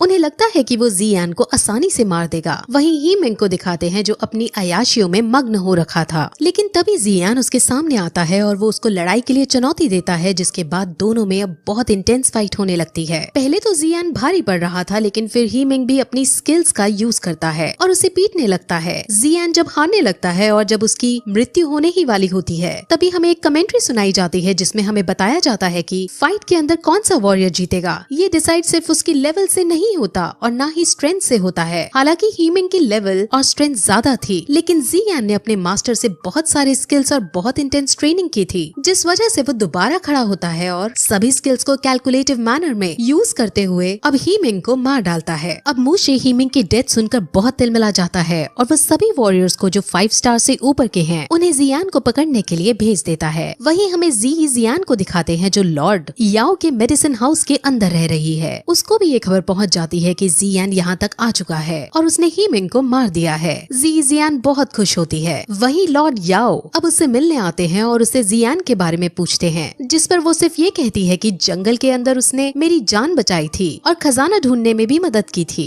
इससे ज्यादा मेरे साथ उसका और कोई रिश्ता नहीं है। वहीं दूसरी तरफ जियान के मास्टर उसके इस पराक्रम को देखकर उससे बहुत खुश होते हैं और अब उसकी तलवार लेकर उसमें पावर्स डाल देते हैं। अब जियान की तलवार के अंदर ये शक्ति भी आ गई थी कि इससे एक पहाड़ी को भी बीच में से तोड़ा जा सकता था। जियान इतनी ज्यादा शक्ति को पाकर बहुत खुश होता है, लेकिन उसके मास्टर कहते हैं कि इस पावर को वो एक दिन में सिर्फ एक ही बार यूज कर सकता है और अगर जियान ने इसको एक से ज्यादा बार यूज करने की कोशिश भी की तो वो बहुत ज्यादा घायल हो जाएगा। वहीं अब शाम को जियान मेडिटेट कर रहा होता है, जहाँ अब उसके सामने मूली आ जाता है। वो अपनी पूरी सेना के साथ आया था और सबके सब एक साथ उस पर तीर चलाते हैं। जियान तलवार से से सबके तीरों को काटता हुआ आगे बढ़ता है और फिर उनसे दूर भागने लगता है। लेकिन आगे जाने पर वहाँ एक खाई नजर आती है। दैट मीन्स जियान अब और आगे नहीं जा सकता था। अब मूली के साथ साथ वहाँ मूशे भी आ जाता है और अब जियान मूशे के सामने उसे चिढ़ा कर उस थर्ड बॉक्स की चाबी को डिस्ट्रॉय कर देता है। मूशे बहुत ज्यादा गुस्से में आ जाता है। अब मूशे जियान से लड़ने लगता है। मूशे क्लैन का सबसे बड़ा और सबसे खतरनाक योद्धा था जिसे जियान जीत नहीं पा रहा था और वो बुरी तरह हार रहा था। जियान अब मरने की कगार पर आ गया था, लेकिन तभी उसे मास्टर्स की वो पावर का ध्यान आता है जो उसने स्वॉर्ड में डाली थी।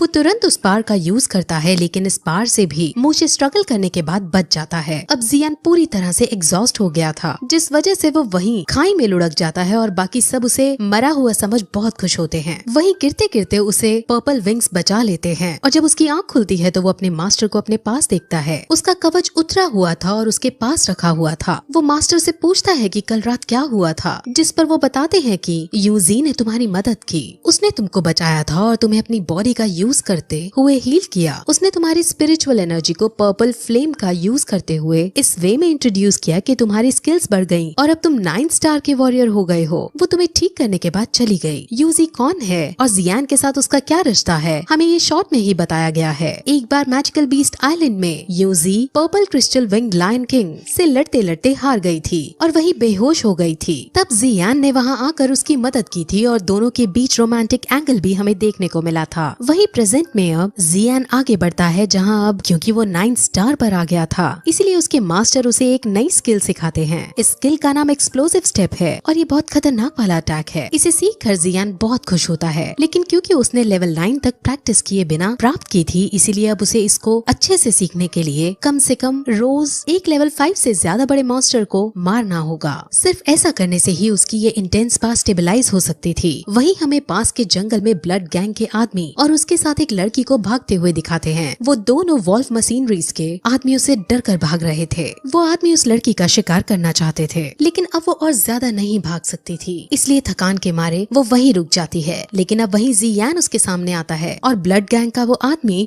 उसे खतरा जान उसे यहाँ से जाने के लिए कहता है, लेकिन जियान उनकी मदद करना चाहता था। अब वहाँ वॉल्फ मशीनरीज के आदमी भी हैं और उनमें उनको लीड करता हुआ गैनमू भी वहाँ आता है। जियान एक्सप्लोसिव स्टेप का यूज करते हुए उन सब से लड़ने लगता है और बड़ी आसानी से उन सबको मारकर गैनमू के पास जाता है। वो उसको मारने ही वाला होता है कि तभी गैनमू कहता है कि मैं जियान की कंडीशन के बारे में जानता हूँ। अब जियान रुक जाता है, जिस पर गैनमू कहता है कि जियान इस वक्त लॉर्ड याओ के घर में है। असल में मूशे ने ये खबर फैला दी है कि जियान पॉइजनस एक्सपर्ट है और उसके पास पॉइजनस बुक ऑफ 7 कलर्स है, जिसे सब हासिल करना चाहते हैं। यानी अब सब जियान के पीछे पड़ने वाले हैं और उसकी जान को खतरा है। जियान ये सब सोच ही रहा होता है कि तभी गैनमू को वहाँ से उठने का मौका मिल जाता है और वो तुरंत लिंगर को पकड़ने उसके पीछे दौड़ता है। जियान अब इस बार रहम ना करते हुए अपनी तलवार से गैनमू को मार डालता है और अब वो जियान के पास जाने का डिसाइड करता है। वहीं जियान रात में ट्रैवल करते हुए जियान के पास पहुंच जाता है। जियान उसको देखकर बहुत खुश होती है। जियान उसको अपने साथ भगा कर ले जाना चाहता था, लेकिन अगर वो ऐसा करता तो मूशे विलेजर्स को तंग करने लगता है और मुझे यहाँ आने के लिए ब्लैकमेल करने लगता, इसलिए वो ऐसा नहीं करती। उन दोनों के बीच में हमें थोड़ा रोमांटिक एंगल भी दिखाते हैं। जियान को चाय पिलाती है, जिसके बाद जब वो बातें करने ही वाले होते हैं कि तभी वहाँ लॉर्ड याओ आ जाते हैं और वो पहचान जाते हैं कि ये जियान है। असल में लॉर्ड याओ अच्छा आदमी नहीं था और वो पॉइजनस बुक ऑफ 7 कलर्स प्राप्त करना चाहता था। वही लॉर्ड याओ के साथ उसके आदमी भी थे, जिनमें से एक मूशे का गुप्तचर था। वो गुप्तचर सीधे मूशे के पास जाकर जियान की खबर दे देता है। वही लॉर्ड याओ जब उन दोनों को वहाँ से नहीं जाने देते, तब जियान उसे मारने के लिए आगे बढ़ता है, लेकिन लॉर्ड याओ इतना पागल भी नहीं था। उसने पहले ही जब वो यहाँ आया था एक तरह का जहर छोड़ दिया था, जिससे जियान लड़ तो बिल्कुल नहीं पाता। लेकिन जियान फिर कहती है कि मुझे तुम्हारी इस प्लानिंग के बारे में पहले ही पता था, जिस वजह से मैंने चाय के अंदर एंटीडोट मिलाकर जियान को पिला दिया था। अब जियान और भी कहती है कि पागल तो तुम हो, क्योंकि यहाँ इस कुर्सी पर मैंने जहर मिला रखा था और उसी पर तुम बैठ गए हो। अगर अब तुम मुझे नहीं जाने दोगे तो मैं तुम्हें इसका एंटीडोट नहीं दूंगी। अब लॉर्ड याओ मरता क्या ना करता, इसलिए वो वहाँ से अपने पक्षी पर बैठकर जियान को लेकर वहाँ से चली जाती है और लॉर्ड याओ को एंटीडोट दे जाती है। वहीं अब वो दोनों मूशे के पास ही जाते हैं, जहाँ जियान अब मूशे से लड़ने के लिए तैयार हो जाता है। मूशे बहुत महान योद्धा था, जिसे हराना आसान नहीं होने वाला था, लेकिन फिर भी वो दोनों फाइट शुरू करते हैं, जिसके अंदर जियान अब सारी स्किल्स बारी बारी यूज करता है। फाइट में मूशे पर जियान अटैक कर रहा था और इस बार मूशे कमजोर पड़ रहा था। वहीं अब मूशे फिर अपनी नई स्किल के बारे में बताता है और कहता है कि वो थर्ड बॉक्स मैंने खोल लिया था और उसके अंदर से मैंने ये स्किल प्राप्त की। वहीं अब उस एनर्जी का यूज करते हुए वो ज़ियान पर अटैक करता है और ज़ियान भी अपनी मास्टर की सलाह से फुल जोश में आकर उस पर अपनी एनर्जी फेंकता है और इस बैटल में फाइनली मूशे हार जाता है। लेकिन तभी वहाँ एक सैनिक खड़ा हो पीछे से उस पर अपनी तलवार चला देता है जो ज़ियान के पेट में घुस जाती है। लेकिन अभी ज़ियान को कुछ नहीं होता क्योंकि सेकंड बॉक्स में उसे आर्मर मिला था जो वो उसकी रक्षा कर लेता है। और अब ज़ियान को अपने साथ अपने घर आराम करने के लिए ले जाती है और इसके साथ ये एपिसोड खत्म हो जाता है। जैसा कि हमने लास्ट एपिसोड में देखा कि ज़ियान ने मूशे को मार दिया है और अब इससे वॉल्फ मशीनरीज पूरी तरह से खत्म हो गया है। ज़ियान के साथ उसके पक्षी पर बैठकर एक बहुत सुंदर से आइलैंड पर पहुंच जाता है जहां एक सुंदर सा घर है और बहुत सारे अलग अलग तरह के हर्ब्स हैं। इस जगह को वैली ऑफ मेडिसिन्स कहते हैं। असल में ज़ियान एक पॉइजनस एक्सपर्ट थी, इसीलिए वो इस जगह पर हर्ब्स कलेक्ट करने आती रहती थी। अब वो दोनों कुछ टाइम यहीं रुकने का डिसाइड करते हैं क्योंकि ज़ियान को कुछ मेडिसिन्स कलेक्ट करनी थी और ज़ियान को यहाँ पर अपनी प्रैक्टिस करनी थी। वो दोनों अब अपना अपना काम करते हैं और ऐसा करते वक्त वो दोनों एक दूसरे के करीब भी आते हैं। असल में ज़ियान को पसंद करती थी लेकिन ज़ियान समझ नहीं पा रहा है और वो अभी भी ज़ियान को एक दोस्त की तरह ही ट्रीट कर रहा है। ज़ियान अब ज़ियान का बना हुआ खाना खाता है और उसे काफी पसंद आता है और उसकी तारीफ भी करता है। लेकिन तभी ज़ियान को थोड़ा चक्कर आता है। ज़ियान उससे उसकी हालत के बारे में पूछता है जिस पर वो अपने को ठीक बताती है। वो उसको डांस भी करके दिखाती है और कहती है देखो बिल्कुल सही हूँ मैं। ज़ियान को उसका डांस बहुत पसंद आ रहा होता है लेकिन तभी उसके मास्टर उसको याद दिलाते हैं कि उसको एक मॉन्स्टर मारना है और वो तुरंत जंगल की ओर निकल जाता है। जैसा कि पिछले सीजन में बताया था कि उसको अपनी पावर्स को स्टेबलाइज करने के लिए रोज एक मॉन्स्टर का शिकार करना होगा, इसीलिए वो सेकंड लेवल का फ्रोजन बीस्ट मॉन्स्टर ढूंढने लगता है। वहीं दूसरी तरफ हमें फिर से लिंगर को दिखाते हैं जो अपने डैड के साथ थी और उन पर एक मॉन्स्टर ने अटैक कर दिया था। लेकिन तभी लिंगर की मॉम वहाँ आती है और अपनी शानदार फाइटिंग स्किल से उस मॉन्स्टर को मार गिराती है। लेकिन अभी उनकी दिक्कत समाप्त नहीं हुई थी क्योंकि एक और मॉन्स्टर जो लेवल 2 का फ्रोजन बीस्ट मॉन्स्टर है वो उन पर अटैक करने के लिए आ गया। अब वो उस मॉन्स्टर को नहीं मार सकते थे लेकिन तभी वहाँ ज़ियान आता है और अपनी पर्पल फ्लेम का यूज करते हुए मॉन्स्टर को एक ही झटके में मार डालता है। पर्पल फ्लेम वही पावर है जो उसे यूजी से मिली थी। अब ज़ियान ने एक बार फिर से लिंगर की मदद की थी और इससे लिंगर परिवार को बहुत खुशी होती है। ज़ियान मॉन्स्टर की खोपड़ी खोलकर उसके अंदर का कोर चेक करता है लेकिन उसे कोर नहीं मिलता। उसे लेवल 2 का आइस कोर चाहिए था। अब लिंगर की मॉम जिनका नाम क्विंग ये है अपनी जान बचाने के बदले में उसे अपना लॉकेट तोड़कर देती है और उस लॉकेट के अंदर लेवल 2 का आइस कोर है। ज़ियान बहुत खुश होता है और उसे लेकर ज़ियान के पास वापस चला जाता है। वहाँ वो ज़ियान को बेहोश हुआ पाता है और इससे वो बहुत डर जाता है। उसके मास्टर फिर उसे बताते हैं कि इसके पास पॉइजनस बॉडी है। दैट मीन्स इन्हें बचपन से ही छोटे छोटे अमाउंट में पॉइजन दिया जाता है। पॉइजन इनकी पावर को इंक्रीज करता है लेकिन अगर कभी ये पॉइजन को अपनी बॉडी में सह नहीं पाते तो ये बीमार होकर मर भी सकते हैं। अब ज़ियान समझ जाता है कि कल रात को ज़ियान को जो चक्कर आए थे वो इसी बीमारी के सिम्टम थे। ज़ियान को सही करना चाहता था इसलिए वो उसके होश में आने तक उसके पास बैठकर वेट करता है और जब ज़ियान जागती है तो वो कहता है कि वो ज़ियान को कुछ नहीं होने देगा और उसे इस प्रॉब्लम से निकाल देगा। फिर अगले दिन ज़ियान के सामने अपने सपने को रखती है कि वो इस पूरे कॉन्टिनेंट में घूमना चाहती है लेकिन इस हालत में उसका बाहर जाना सही नहीं था, इसलिए ज़ियान उसे मना कर देता है और फिर वो दोनों बाहर जाकर बैठते हैं जहाँ ज़ियान उसे रोमांटिक होकर कहती है कि मैं हमेशा तुम्हारे साथ रहना चाहती हूँ। लेकिन ज़ियान इसे मजाक में लेते हुए कहता है कि जब तक तुम सही नहीं होगी मैं तुम्हारे साथ ही रहूंगा तुम्हारी केयर करने को। अब ज़ियान इससे काफी उदास हो जाती है और ज़ियान के कंधे पर सर रख कर सो जाती है। अब फिर रोजाना की तरह ज़ियान जंगल होकर वापस आता है जहाँ वो पूरे घर में ज़ियान को नहीं पाता। उसे वहाँ एक नोट दिखता है जो ज़ियान ने ज़ियान के लिए छोड़ा था और उसमें लिखा था कि ज़ियान के लिए उसके गोल में अड़चन नहीं बनना चाहती। वो नहीं चाहती कि ज़ियान की ही केयर करता रहे और अपनी प्रैक्टिस और अपने सफर को बीच में ही छोड़ दे। इसलिए ज़ियान अब खुद ज़ियान से दूर चली गई और वो उस लेटर में अपने प्यार का इजहार भी कर देती है और ज़ियान अब ये सब पढ़कर उदास हो जाता है। लेकिन वो डिसाइड करता है कि जब भी अगली बार उसकी मुलाकात ज़ियान से होगी तो वो उसका इलाज जरूर करेगा। अब अगले एपिसोड की शुरुआत में हमें ज़ियान को ही दिखाते हैं जो ज़ियान के जाने के बाद और अच्छे से मोटिवेट होकर प्रैक्टिस करता है और इससे वो दोषी 1 स्टार पर पहुंच जाता है, यानी अपग्रेड हो जाता है। उसके पास पर्पल फ्लेम तो थी ही लेकिन अब उसे और भी डिफरेंट फायर कोर हासिल करनी थी, इसीलिए उसके लिए उसे टैगोर डेजर्ट के अंदर जाना है। लेकिन टैगोर डेजर्ट के अंदर जाने के लिए उसे एक खास तरह के उड़ने वाले जानवर की जरूरत है और उस जानवर का नाम हाउयी है। हाउ ये ब्लैक रॉक सिटी के अंदर ही मिलते हैं, इसलिए अब वो ब्लैक रॉक सिटी के अंदर जाने का डिसाइड करता है। वहाँ उसके मास्टर उसे एल्केमिस्ट एसोसिएशन के अंदर जाने को कहते हैं, क्योंकि वहाँ से उसे कुछ ऐसा मटेरियल मिल सकते थे जो उसकी कॉव्युलेशन में बहुत मदद देने वाले हैं। असल में हमारा जियान अपने मास्टर के सिखाने से बहुत अच्छा एल्केमिस्ट बन चुका है, यानी उसे भी दवाई बनाने की टेक्निक्स आ गई हैं। वो सीधे अब एल्केमिस्ट एसोसिएशन के अंदर जाता है, जहाँ पर गार्ड्स उसे उसका इनविटेशन लेटर मांगते हैं, लेकिन उसके पास तो कोई इनविटेशन था ही नहीं। असल में एल्केमिस्ट एसोसिएशन के अंदर रैंक 1 एल्केमिस्ट बनने के एग्जाम चल रहा था।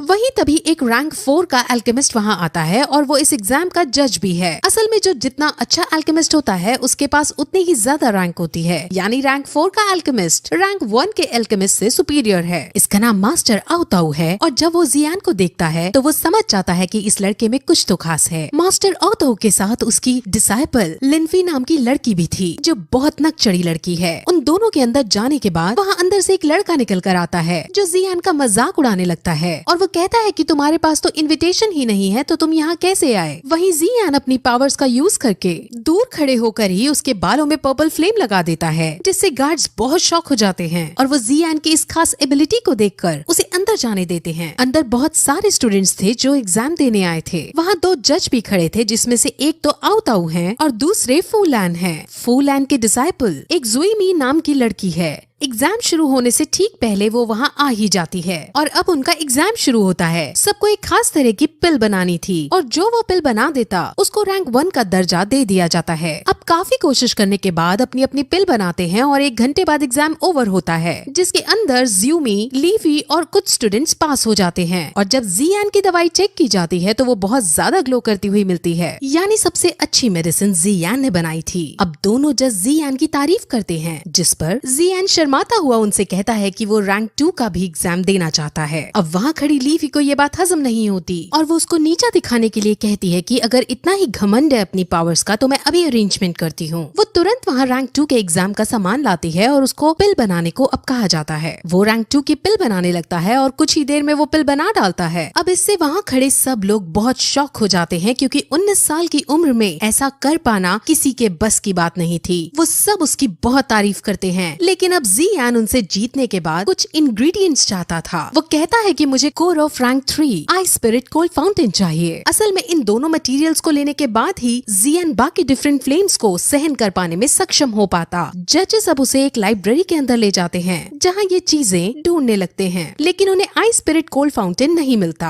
अब थोड़ी देर बाद मास्टर आओताऊ चुपके से जियान को अपने साथ एक जगह ले जाने लगते हैं। असल में शहर के अंदर एक बहुत बड़े ट्रेजर कलेक्टर के पास आई स्पिरिट कोल्ड फाउंटेन है और वहाँ जाकर वो उसके घर के अंदर जाते हैं। उसका घर एक भूल भुलैया की तरह था, जहाँ कदम कदम पर जाल बिछाए थे और वहाँ जादुई चीजें रखी थी। और अंदर कमरे में जाने पर उसे एक पतला सा अजीब आदमी दिखता है। उसका नाम गूते है और उसके पास कई तरह के कीमती खजाने रखे थे। वहाँ जियान उसको ट्रीट करने की कोशिश करता है और कहता है कि मैं आई स्पिरिट फाउंटेन के बदले तुम्हें बहुत कीमती चीज दूंगा। जिस पर वो पूछता है कि तुम क्या दे सकते हो, तो जियान पर्पल फ्लेम का एसेंस उसके सामने रखता है। पर्पल फ्लेम बहुत ज्यादा कीमती है और बहुत ज्यादा महंगी। अब जियान और गूते के बीच ट्रेड हो जाता है और गूते से उसे आई स्पिरिट कोल्ड फाउंटेन मिल जाता है। अब वो यहाँ से बाहर निकल जाता है और उसे एल्केमिस्ट एसोसिएशन से रैंक 3 की भी कोर मिल जाती है। वहाँ वो एक बुढ़े आदमी को नोटिस करता है जो एक लड़की के साथ अय्याशी करता हुआ आ रहा था और वो निर्दोष लोगों पर अत्याचार कर रहा था। उसके साथ उसका एक चेला भी था। जियान उसे रोकने की कोशिश भी करता है, लेकिन तभी वहाँ मास्टर आओताऊ आते हैं और उनके डिसाइपल लीफी भी आती है। लीफी जियान से इम्प्रेस हो गई थी और वो उसको गले भी लगाती है। वहाँ फूलैन अब जियान को 6 महीने बाद होने वाले एल्केमिस्ट इवेंट का भी इनविटेशन देते हैं, जिसको जियान एक्सेप्ट कर लेता है। अब मास्टर आओताऊ उसके लिए हाउ यी की एयर सर्विस का भी इंतजाम करता है और उसमें उसको बिठाकर विदा कर देता है। उस बोट में फूलैन और वो बुरा ओल्ड मैन भी है। अब जियान के पास वो सारे इंग्रेडिएंट्स थे जो उसे एक ऐसी दवाई बनाने के लिए चाहिए थे जो उसे बाकी फायर एसेंस स्वेलो करने में मदद कर सके। वो दवाई 4 रैंक की होगी और अब जियान अपने मास्टर से उसे बनाने के लिए कहता है। वो रैंक 4 की दवाई बहुत ज्यादा शक्तिशाली है और जियान के मास्टर उसको चेतावनी भी देते हैं कि इस रैंक 4 की दवाई को बनाते वक्त और बनाने के बाद हमें सावधान रहना होगा, क्योंकि ये दवाई कई लोगों का ध्यान अपनी तरफ खींचेगी। वही अब मास्टर उस दवाई को बनाने लगता है और उनको बनाते बनाते 2 दिन का समय लग जाता है और फाइनली दवाई बनकर रेडी हो जाती है। जब दवाई बनकर रेडी हो जाती है तो वहाँ आसपास पूरी बोट में एनर्जी वेव प्रोड्यूस होती है, जिससे सब समझ जाते हैं कि जियान अपने मास्टर के साथ कमरे के अंदर कुछ अलग तरह की खास दवाई बना रहा है। जियान के मास्टर उसे गेट पर रहकर पहरा देने को कहते हैं, क्योंकि दवाई में अभी कुछ फाइनल टचअप्स देने बाकी थे। कमरे के बाहर ओल्ड मैन कमरे के अंदर जाने लगता है और कहता है कि बोट के अंदर एक एनर्जी वेव आई है और बोट के अंदर सफर करने के दौरान हमारा ये जानना जरूरी है कि तुम कुछ ऐसा तो नहीं कर रहे जिससे बोट क्रैश हो सके। फूलैन भी दवाई को पाना चाहता था, इसलिए वो भी इविल ओल्ड मैन का साथ देता है। जियान उनको अंदर नहीं जाने देता और उनमें फाइट होने लगती है। जियान उन सभी पर भारी पड़ने लगता है और इसी बीच ओल्ड मास्टर को किसी तरह मौका मिल जाता है और वो तुरंत कमरे के अंदर पहुंच जाता है, लेकिन मास्टर उससे उस दवाई का यूज करते हुए दूर से ही उठा देते हैं और उसे मार डालते हैं। वो इतनी बुरी तरह से मारा जाता है कि उसकी लाश भी डिसइंटीग्रेट हो जाती है। जियान समझ जाता है कि रैंक 4 की इस दवाई में कितनी ताकत है। वही फूलैन एक चाल रचता है। वो खुद पहले अपने चेले को जियान को मारने के लिए भेजता है, लेकिन जैसे ही चेला उसके पास जाता है वैसे ही वो खुद चेले को मार देता है और ये साबित करता है कि वो जियान के साथ है, उसका दोस्त है। लेकिन जियान के मास्टर को उसने जितना बेवकूफ समझा वो उतने थे नहीं। वो कहते हैं कि पानी में डूबते बिच्छू को बचाते वक्त वो हमें ही बाद में डस लेता है। फूलैन भी समझ जाता है कि उसका बचना यहाँ पॉसिबल नहीं है, इसलिए वो तुरंत वहाँ बॉम्ब ब्लास्ट कर देता है, जिससे वो बोट नीचे गिर जाती है। लेकिन अब फाइनली वो टैगोर डेजर्ट पर आकर गिरते हैं, जहाँ कई तरह के खतरनाक जानवर मौजूद थे। वो रात को वहीं सोने का डिसाइड करते हैं, जहाँ जियान को सपने के अंदर यूजी दिखते हैं। वो यूजी को देख बहुत खुश होता है और उसके पीछे पीछे जाता है, लेकिन वहाँ वो असल में नालैन थी। नालैन तुरंत अपने खंजर से उसको चाकू मार देती है और तभी उसकी आँख खुलती है। वो अपने मास्टर को ये सपना बताता है और उसके मास्टर समझ जाते हैं कि जियान 3 साल बाद होने वाले मैच के लिए डर रहा है। वो उसे मोटिवेट करते हैं और खुद पर विश्वास करने को कहते हैं। वो अगले दिन डेजर्ट के ट्रैवल अंदर करता है, जहाँ उसे एक शॉप मिलती है। वो शॉप एक मैप बनाने वाले की थी और जियान उस शॉप के अंदर मैप का एक छोटा सा टुकड़ा देखता है। उस मैप के अंदर एक खास तरह की फ्लेम की लोकेशन थी। उस फ्लेम का नाम प्यूरिफाइंग लॉकस डेमन फ्लेम है और अब इसे जियान लेना चाहता है। उसे उस मैप के फ्रेगमेंट का पूरा हिस्सा नहीं मिल पाता, इसलिए वो शॉपकीपर से कहता है कि इसका पूरा हिस्सा मुझे चाहिए, लेकिन वो ओल्ड शॉपकीपर साफ मना कर देता है कि उसके पास फुल मैप नहीं है। ओल्ड शॉपकीपर उसको इस छोटे फ्रेगमेंट को भी वहीं रखने को कहता है, क्योंकि वो इसे नहीं बेचना चाहता था। जियान कहता है कि मैं इसके हाई प्राइस दूंगा, लेकिन ओल्ड मैन फिर भी मना कर देता है और कहता है कि ये फ्रैगमेंट बेचने के लिए नहीं है और इसे चुराने का भी तुम सोचना मत। अब जियान कहता है कि तुम अगर मुझे नहीं दोगे तो मुझे चुराना ही पड़ेगा, जिस पर ओल्ड शॉपकीपर काफी गुस्से में आ जाता है और वो तुरंत अपनी पावर से पहले एग्जिट गेट बंद करता है और जियान पर अटैक करने की पोजीशन में आ जाता है और इसी के साथ ये एपिसोड खत्म हो जाता है। जैसा कि लास्ट एपिसोड में हमने देखा कि जियान डेजर्ट के अंदर उस मैप सेलर के पास आया था और वहाँ का माहौल गर्म बन गया था। मास्टर जियान को बताते हैं कि ये ओल्ड मैन बहुत शक्तिशाली इंसान है, ये लेवल्स में तुमसे 2 गुना ज्यादा शक्तिशाली है और इसे हराना तुम्हारे बस की बात नहीं। ओल्ड मैन उसे वापस जाने को कहता है, लेकिन जियान बिना मैप का फ्रैगमेंट लिए नहीं जा सकता था, इसलिए अब उन दोनों में फाइट होने लगती है। जियान बहुत बुरी तरह से हारने लगा है, क्योंकि ओल्ड मैन आइस स्कूप्स बना बनाकर उस पर अटैक कर रहा था। जियान बहुत कोशिश करता है, लेकिन हमेशा हारता ही जाता है। ओल्ड मैन उसकी कोशिश को देखकर बहुत खुश होते हैं, लेकिन अब वो और ज्यादा नहीं लड़ना चाहते थे, इसलिए जियान जब उस पर अपनी तलवार फेंक कर अटैक करता है तो ओल्ड मैन उसकी तलवार को रोकर उस पर ही फुल स्पीड में फेंकता है। अब जियान मरने ही वाला था, लेकिन तभी वो पर्पल विंग्स को निकालता है और आसमान में उड़ जाता है, जिससे उसकी जान बच जाती है। ओल्ड मैन उसके पर्पल विंग्स को देखकर बहुत चौंक जाता है, क्योंकि ऐसा खजाना किसी किसी के पास ही होता है। वो समझ जाता है कि इस जियान के अंदर कुछ तो खास है। जियान अब ओल्ड मैन की ताकत को अच्छे से समझ लेता है और अपने मास्टर से बात करता है। जियान अपने मास्टर की मदद लेकर उनकी व्हाइट फ्लेम का यूज करते हुए ओल्ड मैन पर अटैक करता है और अब इस बार जियान ओल्ड मास्टर के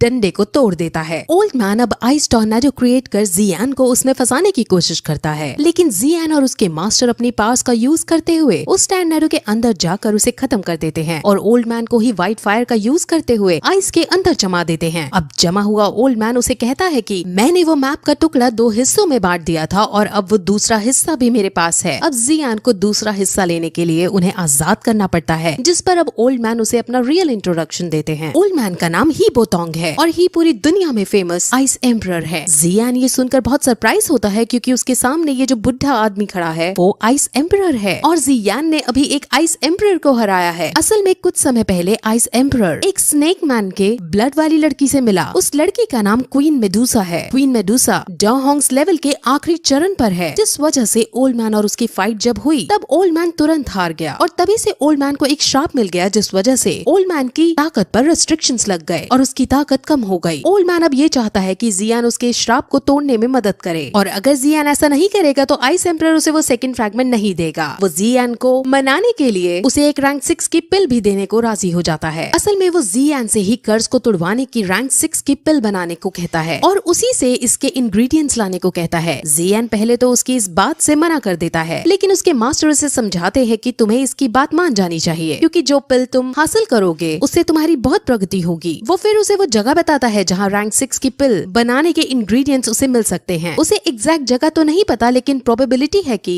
इन मार्क की हुई जगह से एक जगह पर इंग्रेडिएंट्स जरूर मिलेंगे। और अब वो मैप लेकर जियान सीधे उन जगहों पर तलाश करने के लिए निकल जाता है। उसे सबसे पहले फायर एसेंस खोजना था। वो डेजर्ट में उन लोकेशंस पर जाता है जहाँ चलते चलते ढूंढते ढूंढते उसे 2 दिन बीत जाते हैं, लेकिन उसे वहाँ कुछ नहीं मिलता। जियान थोड़ा डिमोटिवेट हो जाता है, लेकिन उसके मास्टर उसे धीरज रख अपनी प्रैक्टिस कंटिन्यू करने को कहते हैं क्योंकि इस गर्मी से भरे डेजर्ट में वो अपनी पर्पल फायर को स्ट्रॉन्ग कर सकता था। वही तभी एक आदमी जो किसी से डर कर भाग रहा था वो गिर जाता है। जियान उसे पीने के लिए पानी देता है और जाने लगता है। वो आदमी कहता है कि हमारे ग्रुप पर सैन मर्सिनरीज ने हमला किया है, प्लीज तुम हमें बचा लो। जियान जल्दी में था इसलिए वो मना करके आगे बढ़ने लगता है, लेकिन तभी वो आदमी कहता है कि अगर तुमने हमें बचाया तो मैनली स्टील मशीनरीज तुम्हें बहुत सारा इनाम देंगे। अब जियान मैनली स्टील मशीनरीज नाम सुनकर थोड़ा शॉक होता है और उससे पूछता है कि मैनली स्टील मशीनरीज के लीडर का नाम क्या है, जिस पर वो आदमी उसे अपने लीडर का नाम जी टिंग और जी ली बताता है। ये दोनों जियान के बड़े और छोटे भाई थे जो यहाँ अपने अलग मशीनरीज बनाकर रहते थे। जियान अब उस आदमी के साथ उसके ग्रुप के पास जाता है। वहाँ सैन मशीनरीज के आदमी ने मैनली स्टील मशीनरीज के आदमियों को पकड़ रखा था और सैन मशीनरीज उनको मारने के लिए उन पर एक डेडली पॉइजन वाला जानवर छोड़ देती है, लेकिन तभी जियान वहाँ आकर उस जानवर को मार अपने आदमियों को छुड़वा लेता है और वहाँ से अब वापस मैनली स्टील मशीनरीज में आने लगता है। वहाँ पहुंचकर वो एक शॉपकीपर को देखता है जो एक वर्कर लड़की से बदतमीजी से बात कर रहा था। उस लड़की ने शॉपकीपर का एक गोल्ड कॉइन का जार तोड़ दिया था, लेकिन जियान उस शॉपकीपर को बहुत से गोल्ड कॉइन देकर लड़की को छुड़वा लेता है। उस लड़की का नाम कॉन्ग लिंग है और वो स्नेक मैन के ब्लड वाली लड़की है। स्नेक मैन के ब्लड वाले बच्चे जनरली 2 साल की उम्र से पहले मर जाते हैं, लेकिन ये भाग्यवश जिंदा रही। लेकिन आसपास के लोग इसे एक्सेप्ट नहीं कर रहे हैं और उसे डेमन के नाम से बुलाते हैं। ये बहुत सीधी लड़की है और इसी वजह से सब इसे सर्वेंट की तरह ट्रीट करते हैं। अब जियान अंदर जाता है जहाँ उसके भाई जो दोनों लीडर्स है वो आकर मिलते हैं। वो अपने भाई जियान को मिलकर बहुत ज्यादा खुश होते हैं क्योंकि वो जियान से बहुत सालों बाद मिल रहे थे। वहाँ उनके पास कुंग लिंग भी खड़ी थी और वो तीनों ही अब उसे अपनी लाइफ को खुलकर जीने को कहते हैं क्योंकि वो भी भाग्यों की तरह है। कुंग लिंग बहुत खुश होती है। जियान के वो दोनों भाई उसकी एकदम से बड़ी तरक्की को देख बहुत खुश होते हैं और बहुत सी बातें करते हैं। जियान अब उन्हें 3 ईयर कॉन्ट्रैक्ट के बारे में बताता है और कहता है कि उसके यहाँ आने का उद्देश्य फायर एसेंस को हासिल करना है और मेरे पास ये मैप जिसमें उनकी लोकेशन मार्क्ड है और अब मुझे वहाँ जाना होगा इसे ढूंढने के लिए और मैं आपसे रिक्वेस्ट करता हूँ कि आप भी मेरी इसमें मदद करें। वो दोनों भाई जियान को समझाते हैं कि उसे ना यान से लड़ने की कोई जरूरत नहीं और ना ही इतनी हार्ड ट्रेनिंग करने की जरूरत है। वो यहाँ शांति से रह सकता है, लेकिन जियान नहीं मानता और तभी जियान का छोटा वाला भाई जियान पर ही हमला कर देता है और उसे पीटने लगता है। जियान अपनी स्किल्स का यूज करते हुए उससे लड़ने लगता है और अब दोनों बाहर आकर अपने अपने तरीके से एक दूसरे पर अटैक करते हैं। अब जीली अपनी तलवार से उसके सर पर वार करने लगता है और उसकी तलवार उसके सर पर लगने ही वाली होती है, लेकिन तभी जियान पर्पल फ्लेम का यूज करते हुए उससे ज्यादा स्पीड में तलवार से बचकर उसके वार को रोक देता है। और अब जियान गुस्से में पूछता है कि तुमने मेरे पे अटैक क्यों किया, जिस पर आसपास के सभी लोग उस पर हंसने लगते हैं और जियान को समझ आ जाता है कि उसके भाई सिर्फ उसकी एबिलिटीज को टेस्ट कर रहे थे और अब सबको समझ आ जाता है कि जियान इतना शक्तिशाली है कि वो बड़ी से बड़ी प्रॉब्लम्स को सह सकता है। अब सभी मैनली स्टील मशीनरीज उसकी मदद करने के लिए रेडी हो जाते हैं। अब उसके दोनों भाई मैप को देखकर उसके अंदर लोकेशंस का पता लगाने की कोशिश करते हैं, लेकिन उन्हें ज्यादा कुछ समझ नहीं आता। तभी वहाँ कॉन्ग लिंग आती है और उनसे कहती है कि कुछ समय पहले उसने ईस्ट साइड में अलग ही एनर्जी महसूस की थी और वो एनर्जी मेरे अंदर के ब्लड से मैच खाती थी। उस एनर्जी से वहाँ इतना भयानक एटमॉस्फेयर क्रिएट हुआ था कि सैन मशीनरीज के आदमी भी कमजोर पड़ गए थे। वो दोनों भाई समझ जाते हैं कि अगर वो एनर्जी इसके ब्लड से मैच खाती है तो वो जरूर क्वीन मेडुसा है। वो पूछते हैं क्वीन मेडुसा किस लोकेशन पर रुकी थी, जिस पर वो मैप के अंदर एक लोकेशन मार्क करती है और वो लोकेशन वही लोकेशन थी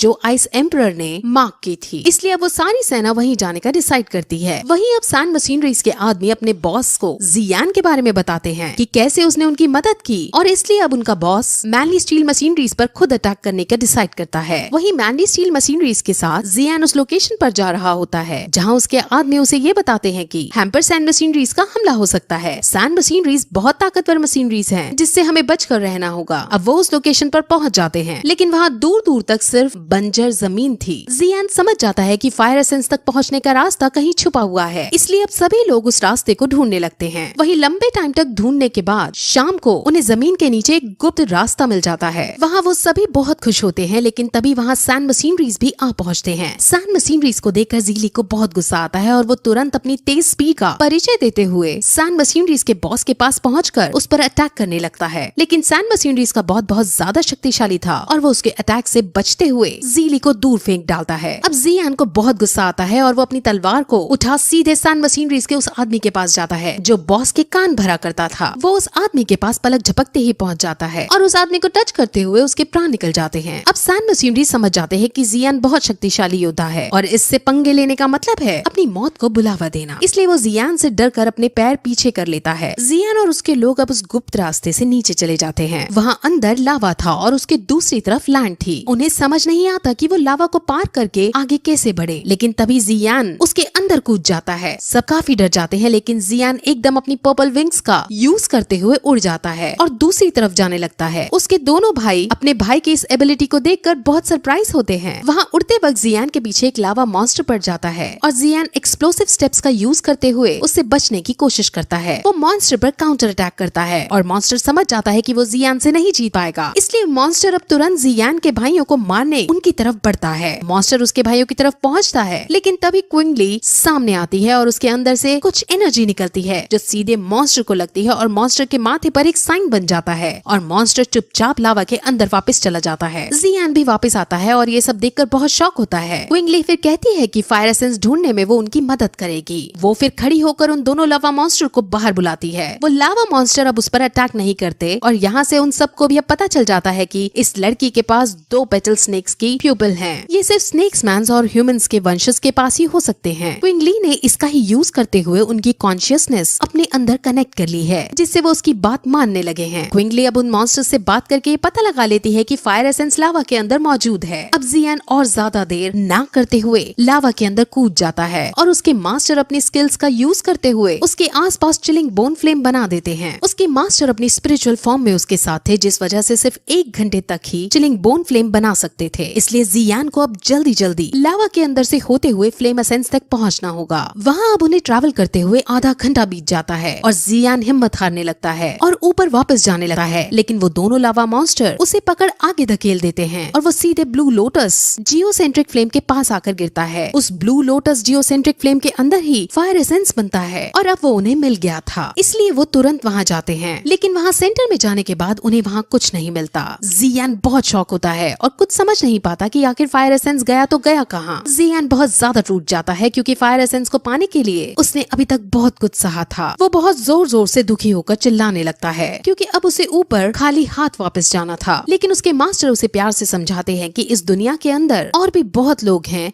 जो अपने गोल को हासिल करना चाहते थे, लेकिन उनमें से कुछ ही शिकार तक पहुंच पाते हैं। हमें बस हार नहीं माननी और हम जरूर शिकार तक पहुंचेंगे। अब जियान समझ जाता है और फिर से फायर एसेंस को खोजने का डिसाइड करता है। वहाँ तभी मास्टर को जमीन में धसी हुई एक चीज दिखती है जिसे वो बाहर निकालते हैं और वो चीज 7 कलर्स स्नेक फ्लेम है। वो समझ जाते हैं कि यहाँ क्वीन मेडुसा हमसे पहले आई थी और उसने ही फायर एसेंस को ले लिया है और अब जियान समझ जाता है कि उसको अब कहाँ जाना है और अब इसी के साथ ये सीजन का यही एंड हो जाता है।